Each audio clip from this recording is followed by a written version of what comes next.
Morning and welcome to the start of the Oxford Farming Conference meetings, and thank you to everyone for tuning in bright and early this morning. I'm Aled Jones and I'll be facilitating this virtual Fringe meeting, and we're glad to be opening the programme of Fringe events and getting this year's conference underway.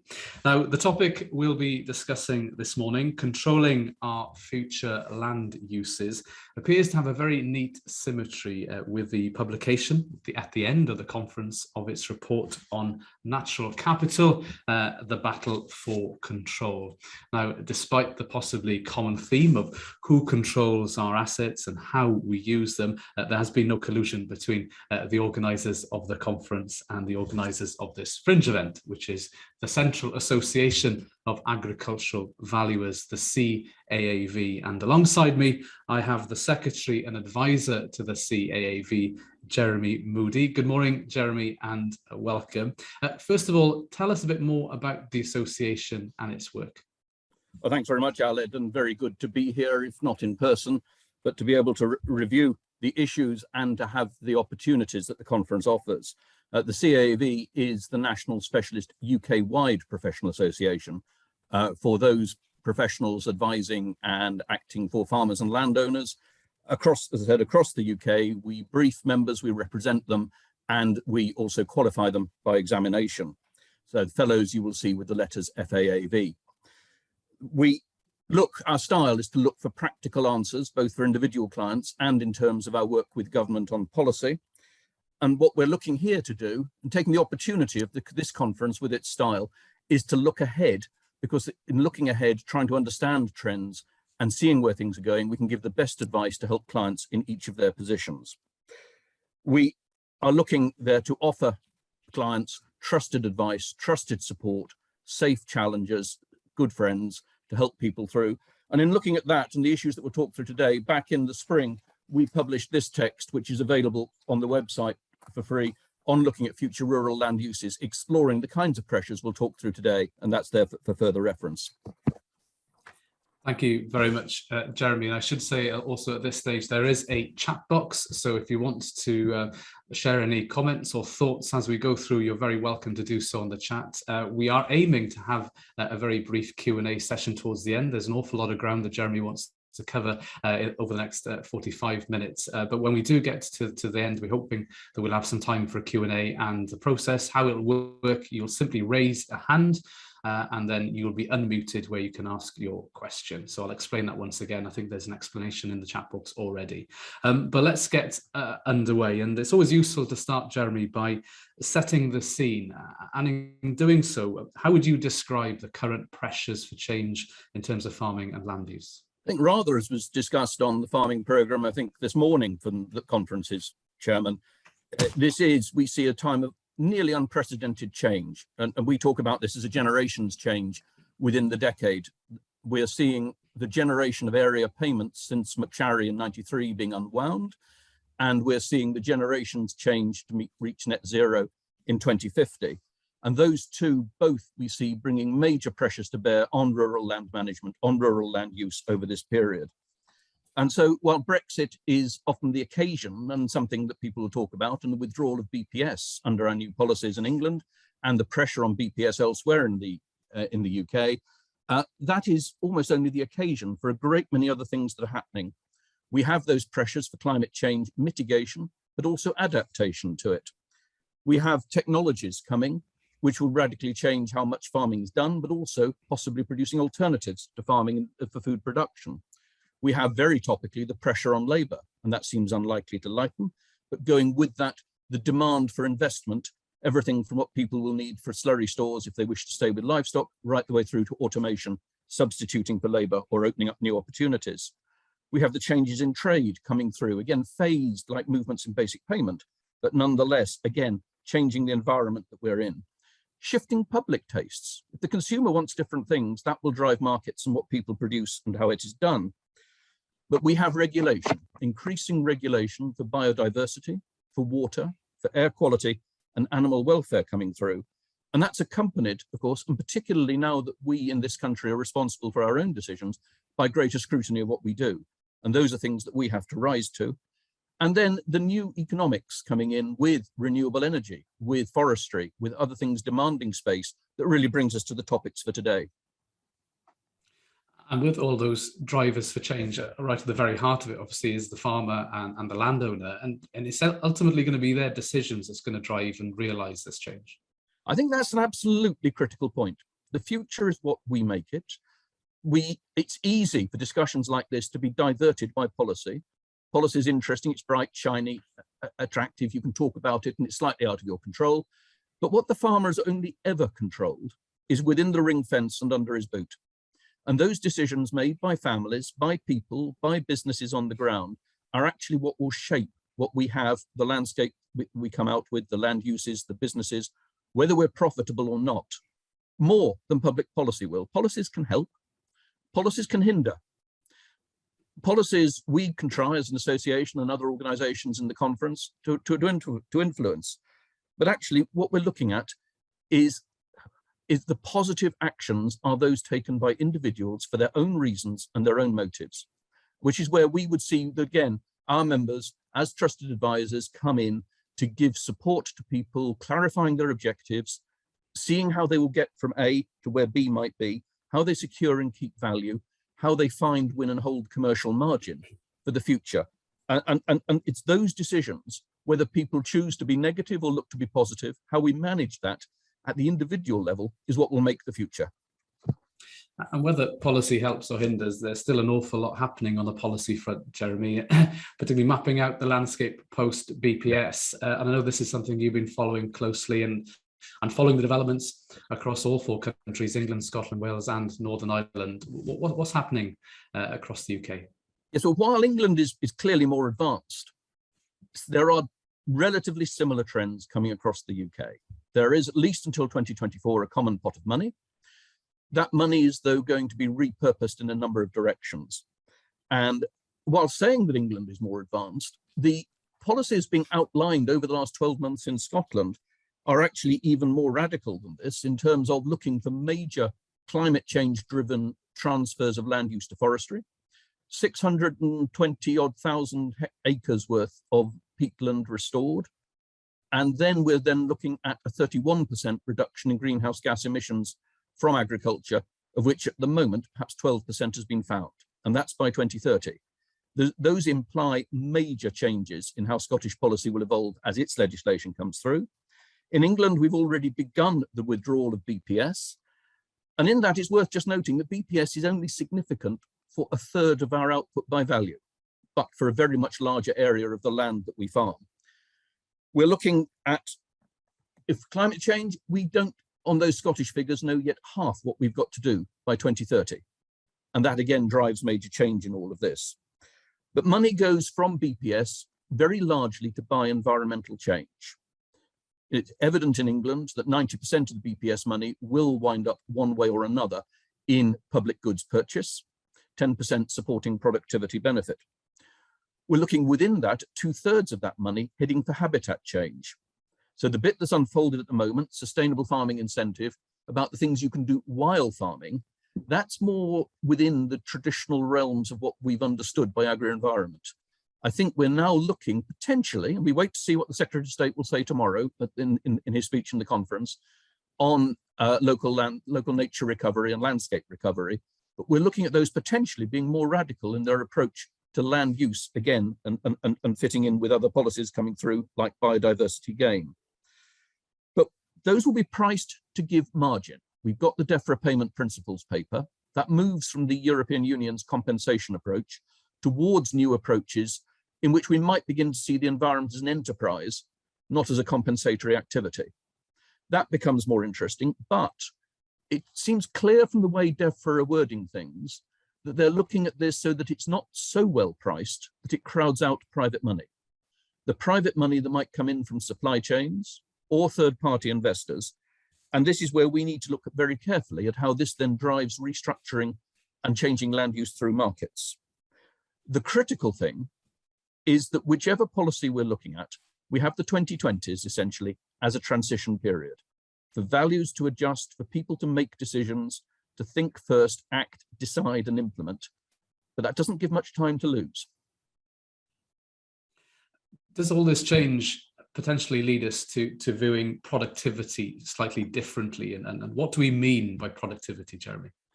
Well, I think, yes, I think that this drives us into a number of issues, and they overlap. And one is to look at it through the business prism. We'll come back to look at land use, I think, in a moment, the focus of this session. But productivity is not really looking at it anew. It's looking at what we should always have been looking at, which is the profitability of the business. And it's very much not to be confused with maximizing production. It's about maximizing profitability, competitiveness, efficiency. If I give you £100 of inputs, can you give me back more than £100 of outputs? And are you doing that well? And that might mean producing less with very much lower costs. And some livestock farmers in the hills have been doing that. It might mean using a great deal more investment to produce output much more efficiently. But if we want a profitable industry that invests, that employs, that adds value to the rural economy and the national economy, we have to improve this. And our agricultural productivity, particularly since the early 1990s, that efficiency of what we're doing has been going very largely sideways, very slow pace of growth, well behind many of our competitors. And it's something that we need to tackle. The hope for that is that we can see the top end of every sector in every part of the country is capable of doing well. And that shows that it can be done. And that then gets to critical questions about getting the right people onto the right land. And productivity, we can talk about skills and innovation and investment and the things that economists will usually talk about, but really it's about the who of farming and the how of farming, and the right people given the right access to the land to produce, to add value, to be competitive commodity farmers, to do whatever is right for them in that situation, will be the people who will make a profitable farming future.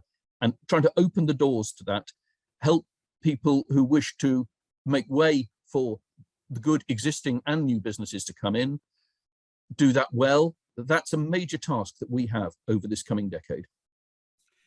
And what about the land use angle of looking at this? And are there any tensions potentially between the business and land use agenda? I think there's some quite interesting tensions in all of this. This is where I would talk about the competition for land uses coming through. But it's well worth stepping back. We are now well clear of the post-war era. We don't really yet know what era we're in. But for farming, we are now moving away from a world of historic and implied and continuing support for what has essentially been commodity farming. And that's not just moving away from the CAAV, which was historically a corn and beef policy for the North European plain. But actually, of course, before that, we had a more flexible and diverse policy, but nonetheless focused on commodity production and deficiency payments. We're now looking at moving on from the policies we've had since the last war. So it becomes interesting to look at how we farmed before then. What were our farming uses?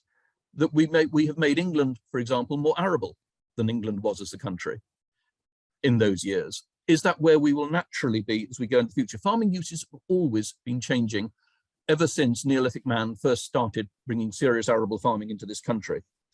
But we have these other uses coming in. We have development and leisure as long-term uses, woodland and forestry a bit, more in Scotland and Wales, but now particularly woodland and forestry becoming much more commercially prominent than they have been.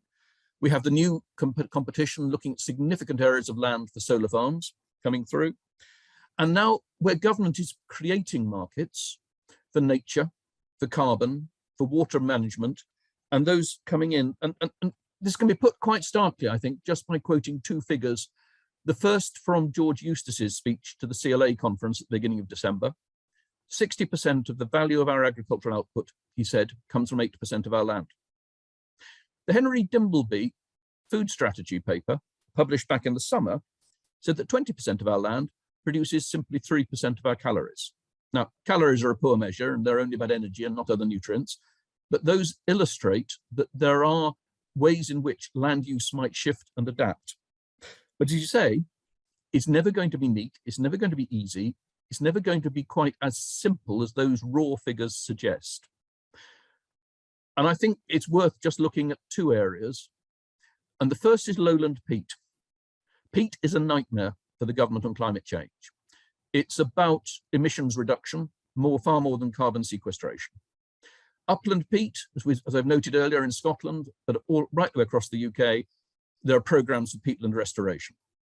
But lowland peat, whether it's the Fens or southwest Lancashire or around the Isle of Axholme or the other areas of peat, is part of our productive future. How we meet the ambitions for that to be reducing its emissions and for it to be part of our productive future, I think is a really significant challenge of land use and to discuss in this. But an area where I can see major pressure for change is looking at marginal arable land. As I said, England moved arable in the last 7 or 8 decades. We have a lot of marginal arable land. It's quite interesting looking at those areas in central, edging into eastern England, but particularly central and central southern England, where when we had 100% set aside, there were major shifts into set aside, and it stayed that way with higher fractions under the single payment scheme. What will happen on that land? That we may come to see more environmental uses there. But it's also interesting to note, there are 3 immediate examples come to mind of areas that have moved from arable into higher value crops. Tuscany did it into vines and olives after the Black Death. California did it once it ceased to be a competitive supplier of wheat to us in the 1870s, and again moved into fruit and vegetables. And of course, Cambridgeshire, parts of Cambridgeshire did that as the wheat market became less competitive again in the middle of the 19th century. So there are these patterns of shift that can happen. But these new economics, these new challenges and policy expectations create those pressures that we're now going to have to reconcile by individual decisions. And I know this is some of the work you've been doing, Jeremy, looking at potential outcomes of all these changes, and you predict there's going to be a far more diverse range of businesses and land uses. You've mapped out 5 potential outcomes for farming. Tell us, what are they? Well, it's very easy, isn't it, to set up stereotypical models. And of course, the world will be a much more, as you've said, much more diverse, less standardized place, particularly as we see that withdrawal of overall background support for commodity production at this point. And there are parallels in this with how manufacturing industry reacted to the mill that it went through in the 1980s. It invested heavily, it improved its skills, it moved into the products that the world will pay good money for, and we're the world's 9th largest manufacturing exporter. So, and farming and manufacturing have got quite close similarities in how they're structured. But to paint this through and just use 5 as if you like, as on the fingers of a hand, we have commodity farming still continuing. We have good commodity farmers. You don't have to be the cheapest farmer in the world to be a trading commodity farmer. You have to be able to produce at the price which the world clears for trade. And in substance, we're doing that in a number of sectors. And we have good ends of those sectors that if people wish to be commodity farmers, they will have the capacity to do it. Their task will be to keep unit cost down. This is probably the one sector where people will still wish to increase scale of land area, but they'll only want the land that adds margin to their businesses. They won't just want land for the sake of land. And that's a shift I've already seen happening in some of the better businesses in those areas. I think beyond that, we then see more people pursuing an already existing significant trend towards more production under cover. And that can be used very loosely as everything for under plastic in fields, but certainly polytunnels, indoor livestock. And bear in mind that poultry now produces by value as much as combinable cropping produces for England. We are looking then at the interesting developments, very, very capital intensive in controlled environment farming, and looking at where they might go.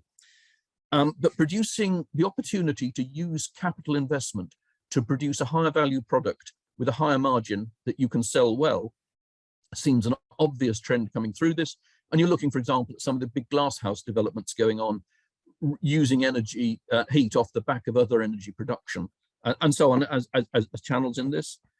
You could possibly, as we move on to look at the next sector, begin to look at other ones that were not undercover with vineyards, because that's where we come to look at the third leg. So we've got commodity farming, we've got producing undercover with investment. We've then got ways of trying to produce something that's not a commodity. How can I sell something that's special? How can I sell something to which I've added value or have a link into an added value chain? How can I sell something which I can brand and achieve something for authenticity or other aspects? And that's probably the area of greatest innovation. And rather like adapting to climate change, half the ways in which we're going to do it We don't even know now. And it'll be down to the ingenuity and inventiveness of people in the marketplace to find their ways through this. But we look at how we've now created from scratch a British wine industry. We look at the people who've developed ways in dairying to identify very particular markets to sell into, where they're now able to protect themselves from the chill winds of being a commodity producer. We move beyond that, because those are all to date expressly farming routes. We move beyond that to look at people, and this will take up perhaps quite a lot of that marginal arable land, but we'll look elsewhere. People who are going to be producing consciously both agricultural and environmental outputs. They'll be using agricultural means to produce environmental ends, and there'll be agricultural production in that. And I think looking at that as a combined package will be one of the ways in which that moves ahead. Government policies will look to work with that, but behind that, again, looking at where private money through supply chains and elsewhere look to go. And then we look beyond that, and rewilding is, I think, really not a helpful word, because partly because of the baggage it comes with, and partly because I'm not really clear what it describes. But we're looking at land being used for predominantly environmental uses. You could say commercial forestry falls within that, but more widely natural regeneration, recovery of salt marsh, other areas. There may be some agricultural activity on it, but it may very well not be very serious. It'll blend from the previous sector. All these things will blend, but that will be a land use that we will have in all of this. But the interesting thing, I think, when you look at that is, apart from the inevitable pressures on commodity farming for people to get unit costs down, those options don't necessarily mean that restructuring now means what it's meant since the war, which is fewer farms getting larger. If you're adding value to your business, the physical area of the business matters less than its financial reach. The challenge is scaling up so you can really earn an income from it. And these are the roads that we'll be testing and exploring. And I know you did touch upon this very briefly, Jeremy, but what's your thoughts about the rise of forestry? I think this is predominantly an issue in Scotland and Wales, particularly Scotland, where large scales of land ownership make forestry at scale much more possible. And some of that we're beginning to come through in Wales. But what we are seeing now is forestry very confident in its commercial marketplace. And I think there's an illusion about seeing forestry as being about carbon sequestration or even carbon deferral. Forestry is, I think, now aiming to lock into the future low carbon supply chain. So it will look, if it grows good timber, it will look at construction and say, my timber can now substitute for your steel. And it's looking at that market 40 and 50 years ahead, and a lot of money. And it's interesting to consider whether it's now more money than is justified. A lot of money is flowing into buying existing plantations and buying land for plantations for that. Carbon sequestration almost gets in the way of that. Trying to lock carbon up for 100 years, the value from carbon is really quite low compared with the other potential in all of this. It's a complication, it's a distraction. I think seeing the commerciality of this is important, but we're now looking at forestry beginning to bid implied prices of 5,000 and more an acre. That's beginning to make it competitive with agricultural land in Aberdeenshire. It's been where land coming out of tenancy in West Scotland has gone for some time. And we're seeing land being bought on the open market in mid Wales, again for that. And the foresters will still know they can't bid effectively for land in Norfolk. So we're looking at forestry having its tail up, but I think forestry happens at the least by changing occupation of land, as where a tenancy ends, but probably more by changing ownership, as we're seeing with land purchases in Scotland and Wales. Forestry is a different mentality from farming.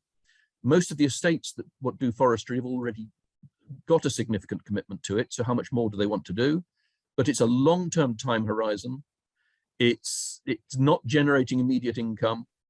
And one thing forestry does is it shuts off your future options. Land planted with forestry will be expected to be replanted to forestry, and that's likely to be reinforced by the carbon controls. And I think those three factors make it much less attractive for English owners than possibly policymakers might think.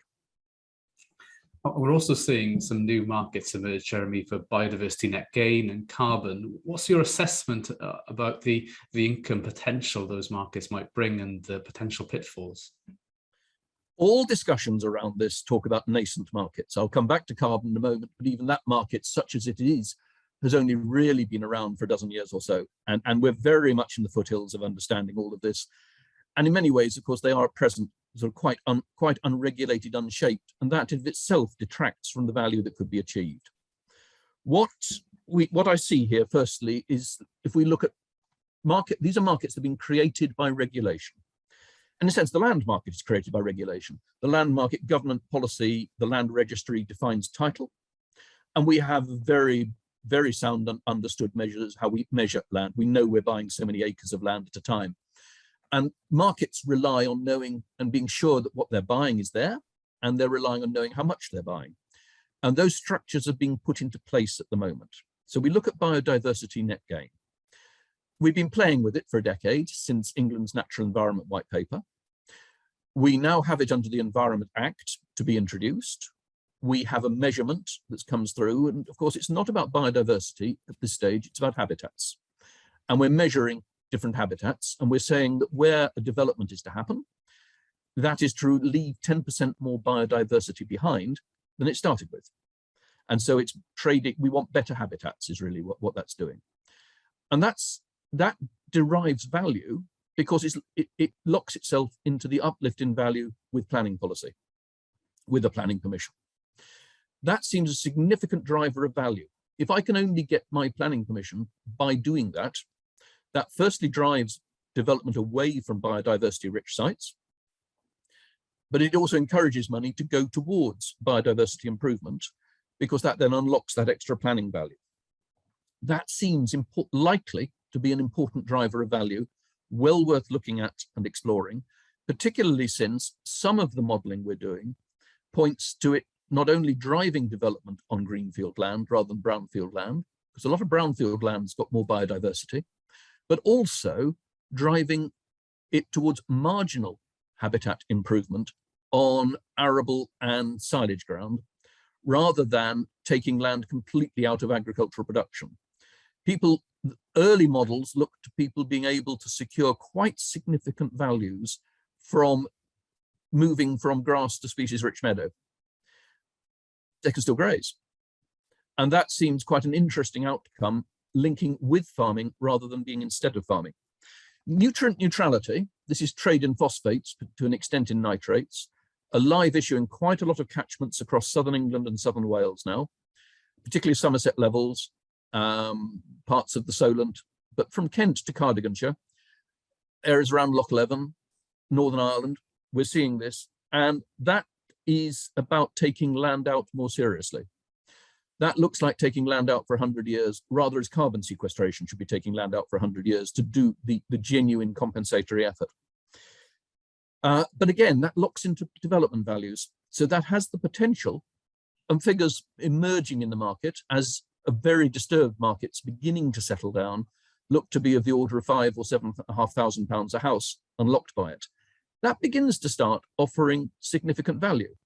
£500,000, 2/3 of a million for 100 house development. That gives you something to start playing with. The caution in all of this, apart from these being experimental markets, and I want to talk a bit about agreements in a moment, the caution in all of this, I think, though, is carbon. Talked about policy being a seductive attraction in all of this. Carbon really is something that seems to seduce the eye. And the warning here is that all that glisters may not be gold. Carbon can be seen as a paradox. It's very important. Agriculture, we need to be able to mitigate climate change. There are big targets for this, and we've not yet got the policies to deliver those targets. And agriculture is 8% of the UK's greenhouse gas emissions. That's a very big ask. And because it's so big an ask of farming, actually, the farmer needs to control all the carbon the farmer can. Selling carbon to other people seems to me to be a major handicap for a farmer challenging this. Supply chains, government policy, other people will expect farmers, mortgage lenders quite possibly, will expect farmers to move towards net zero. It's a big task. The farmer will need every tool in his hand to be able to do that, including whatever it is he does by soil improvement or woodland or reducing methane from cattle or whatever else it might be. Because the other part of the carbon paradox is, however important it is, carbon actually at farm scale is of trivial value. If you look at the deals that are being done, they boil down to handfuls of pounds per acre. And yet, if you bind yourself to sell carbon to other people, you have then restricted your ability to manage the land. You may well incur penalties if you fail to reach the soil carbon level, or something happens to the trees, they burn down as in California, or as they die here of disease. What is a farmer who doesn't control the carbon in farming, as carbon goes from soil to plant to animal and back again? So I think this is an area where farmers, so particularly for land that they want to farm and land they want to control, managing carbon, sequestering carbon, holding carbon, reducing emissions is massively important. Selling it to other people is counterproductive. And those markets, we have some measurements. We have the Woodland Carbon Code, we have the Peatland Code there. We don't yet have a soil code because that's very difficult, but government's working on it. But keep your carbon at home. It is best kept there. And fundamentally, a lot of this will need careful consideration when designing agreements. I know we want to touch on agreements, Jeremy, and also in answering that, tell us a bit more about your the role of advice as well in all of this. I think this is critical, and this, if you like, pursuing the theme on carbon is where the job, particularly of the advisor, able to be more dispassionate, able to bring a wider perspective to the issue, seeing how it interrelates with tax, with land tenure, with family objectives, with the circumstances of that farm rather than any other farm, is to look the gift horse in the mouth. Just because something comes along and is paraded well doesn't mean that you should necessarily do it. Just because it's fashionable doesn't mean you should necessarily do it. You should do it because it's right for you. And so my concern, and I've seen some of the agreements that have been around, and I just thinking of one that I looked at where a significant sum of money was being offered to a group of farmers for a particular pattern of land management, one perfectly consistent with agriculture. But when you worked through the agreement, what became clear is the third-party investors had then taken all rights to all outcomes from those land management measures. So that's all rights to biodiversity gain. It's all rights to carbon. It's all rights to water attenuation and managing of flooding. As you began to look at what that might mean for the future ability to manage that land, and indeed for the farmers themselves to reach towards net zero, that agreement wasn't being offered the value that those restrictions would be worth. Possibly, those investors should have bought the land instead. And that is, I think, something to look at very carefully. So what is being sold? If you are being paid to provide services, that's a splendid thing to do. I'd have no problem with taking, for example, government money to improve soil, to improve my productivity and hold more carbon. If I'm being paid a trivial sum of money to bind my hands over the carbon I've got on the farm, that is, I think, very troubling. But if there's enough money in it and it makes sense and the farmer actually wants to put the entire land down to trees because those are his personal objectives, then that's the instruction. That's splendid. We can help that farmer do exactly and just that. That's it, but it is knowing what you're doing is a critical thing in this, and also picking through things like the tax consequences, where you might sit, particularly for inheritance tax. And again, there are more is doable in the current regime than some people think, but people will have an instinct to be cautious. And again, those are issues that we're trying to talk with government about as we go on. So, but looking ahead, these agreements are going to be very long-term agreements. Biodiversity gain by law is 30 years or more. Carbon sequestration or nutrient neutrality, possibly a century. If you're looking at those, well, what did we know in 1921 about these issues? So what opportunities are there for review? Is the pot of money being offered enough to see us through all of this? And we will learn more, science will be more, circumstances will change. And we need to have thought about those issues before we sign on the dotted line. Before we open the floor, sorry, Jeremy. I was just going to say, I think really, this is where it comes back to the need, since you asked me about advice, it comes back to the need to be able to look at, for an outside safe challenger, a good friend, to look and help the family look at these issues, see their way through and arrive at what are sensible decisions about whether they stay in farming, whether they become more efficient in farming, how they make their land available to other people, what new enterprises they do, whether they're just better at what they do, whether they give up land, whether they take more land. These are very big decisions for which we see this decade as being as critical as any we've probably had in living memory. And Jeremy, I know you have some closing questions and thoughts you want to share. Do you want to discuss those now, or shall we take questions from the floor now? Well, I think probably, knowing we've got 45 minutes and that we've eaten probably, I think on my watch, 35 of them, I think your prompt that we should take some questions is perhaps a very good idea. I can see a hand up with Teresa Dent. You should be unmuted by the technical team, I understand, and once unmuted, please ask your question. Morning. Thank you, Jeremy. That was a really interesting talk. The issue of term of these agreements is critically important because it's a really significant factor for a farmer. I know that Biodiversity Net Gain is 30 years in the Environment Act. I'm not clear where the 100 years has come from. What's it based on? Is it based on science? Has it been plucked out of the air? Because that is a very sort of off-putting amount of time for a farmer to agree to. So is it legitimate? We're now looking to the marketplace. 30 years, as you say, is set for biodiversity gain by the Environment Act. And that, of course, is now the term that people are cheerfully agreeing on leasing land out for solar farms. So it's something that owners will do on the right terms for the right money. And that, I think, is the nub of this. If it's the right deal and it suits you, splendid. And the solar farms model shows that. What's so different about biodiversity gain? The 100 years is, if I want to do, and this really became clear to me on looking through the consequences of the Californian fires. An awful lot of the timber that's burnt in California this summer is offsetting timber. BP and other major companies have rights to the carbon in that timber. Those deals are actually for 40 years. The carbon they're supposed to offset will be in the atmosphere for 100 years.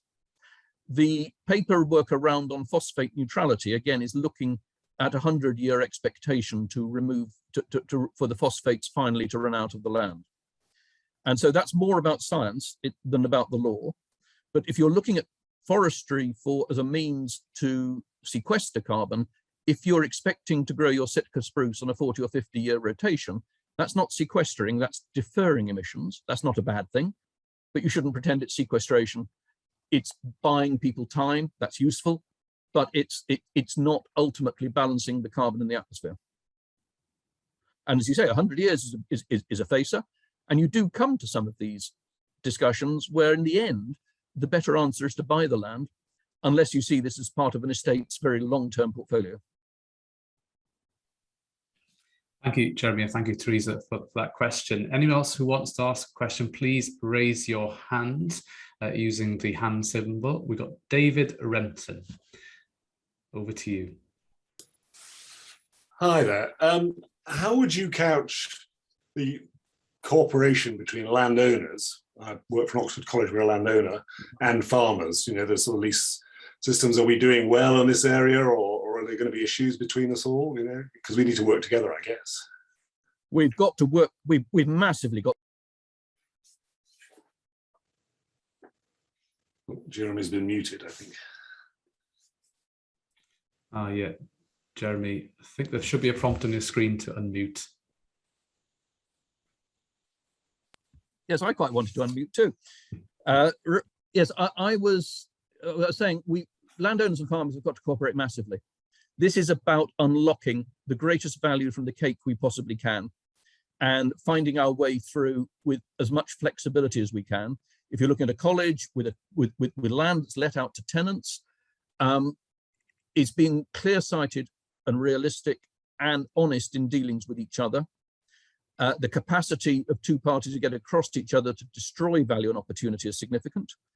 But looking at the vehicles by which we do this does require levels of fresh thinking around what investments each party is going to make, and quite probably a lot of that comes from the tenant. So how does the tenant then see the assurance to make the investment? Tenants are very largely not going to want to look very much at those things like forestry, but those who've got long-term tenancies are going to want to think about, well, how disadvantaged are they compared with owner-occupier neighbours? How can they best pay the rent? Where are the new opportunities in this? And an extreme case I've just played with as a thought game is if there's an enormous amount of money around for doubtless the kind of land your college doesn't particularly own, but let's just say peatland restoration, that might drive an entirely new agreement between parties, because that might not actually be very much about farming, except for farming the money available from that. But that would require a complete rethink. So with the time we've got, the answer is cooperation necessary.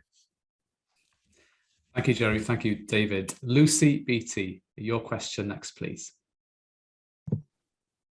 Hi, Jeremy. I'm the head of a family farm in Scotland, and I was interested to hear your comments about forestry, and it is an issue that we've discussed in our local farmers union meetings. As a family farmer, I appreciate that there's a certain cycle to that, and I took on the farm at 21, and at 45 I'm actively looking to retire and pass on to the next generation. But one of the things, the conflicts I have, is taking productive land out of agriculture for forestry, because you can't predict how the future generation wants to go, and it's such a longitudinal thing, and you pointed that out. So my question is, how will the globalized market demand for carbon credits impact family farms when natural capital can be traded off farm? And this is rather loaded, to facilitate corporate greenwashing. Yeah, and there's a whole bundle of stuff in this, and clearly one of the outcomes from COP26 was the bones of a framework for more international trading in carbon, which might actually mean that those issues for carbon trading move abroad, provided it's within a secure framework. And you look, for example, in Australia, where carbon's worth about £7 or £8 a tonne, rather than the possibly 20 in the private, 15, 20 in the private market here, or the £75 a tonne on the emissions trading scheme market.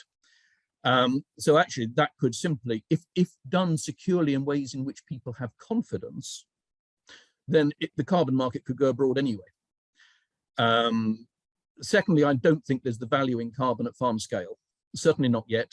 In that spread of carbon values in the UK, which is anywhere between £7 and £70 a tonne, and bear in mind we're in the unregulated end of these markets at the moment, you can look at future carbon. The price of carbon should logically rise over the coming decades. There's talk, the Office of Budget Responsibility was playing with towards £200 a tonne. There's a Bank of England paper which would roll everything together in towards £800 a tonne by 2050, suggesting that now is not necessarily a time to deal. But I think it's too easy for people to be rude about corporates. Given what's being done at farm, given the limited achievement on carbon at farm scale in national terms, however much it may matter in business terms to the individual, it's only going to be at corporate scale that significant change is going to happen in terms of national figures. There's a lot of concern about offsetting being basically greenwashing, and that has been a large part of the story for the last 10 years or so. But it may be that this is where the investment markets are beginning to look a lot more rigorous than the government is on questions like additionality and other things we haven't had time to talk about. But you are seeing markets want to be very critical to know that they really are buying something that's worth having. So there will be some people who will come in, as you say, for greenwashing. There will be people, and like the Glendy purchase in the Cairngorms, where you look at Aviva wanting to internalize the chance to do 6,000 hectares of forestry within its business. Now that's getting to a scale that few farms can offer. Now, is that genuine or not? But it's more likely to deliver things that actually alter the impact on national figures. But as with 2,000 acre solar farm projects in England, our 6,000 hectare projects in forestry actually what the body politic, social life are prepared for. And those become, I think, quite significant flashpoints in some of the discussions we will have over the next handful of years. And I think you come back to a very basic point. Climate change is so big, the challenge is so big, that what will need to be done for it, we will need all the tools to hand, and not, if we really believe in what's there to be done, not to be too squiffy about some of them. Thank you very much to both of you. Thank you, Lucy, once again for that question. With our time pretty much up, Jeremy, you've got 30 seconds to share any concluding thoughts you might have before I close. I was really thinking about closing questions rather than answers. This is the start of a conference of discussion. What's the private choice between personal objectives, the economics, what supply chains will want, and indeed public policy? Major changes in prospect, as we see, and at that point about social contention around some of the land use changes. Whether English land ownerships, indeed Welsh and Northern Irish land ownerships, and some Scottish ones are actually too small to bring too much value for forestry and other areas that we've talked about, and carbon. Can we really find value in the environment as an enterprise? And that's where biodiversity gain possibly does answer that question, but is yet to be proven. How does use adapt to climate change? And the English wine industry sits there as a very interesting example, but there'll be other things that become possible and some things that become less possible with that, and what we do to mitigate climate change. Pressure of regulation on livestock. And indeed, in some of all of this, with some of the changes we've talked about, does livestock actually come off the hill into lowland areas? But we've got a choice as an industry. Do we go for higher margin or lower exposure to risk? And that's an interesting challenge, particularly we're testing it at the moment with some of the labour issues. And if you want to crystallize that, policy and a lot of official chatter talks about us growing more of our own fruit and vegetables. Is this actually a realistic prospect in the markets we're in with the resources we have and the skills and investment that we have? And that's an open question, I think, just to explore and test. We want to add value to the rural economy. We want to give value, but coming back to that last question, we want to preserve our options. If I sign a biodiversity net gain agreement now, that ends probably in 2052 or 3. What's the world look like then? And so that's the question. The landscapes always change. What will the landscape look like after this in 2030 or in 2050? What will we have made it?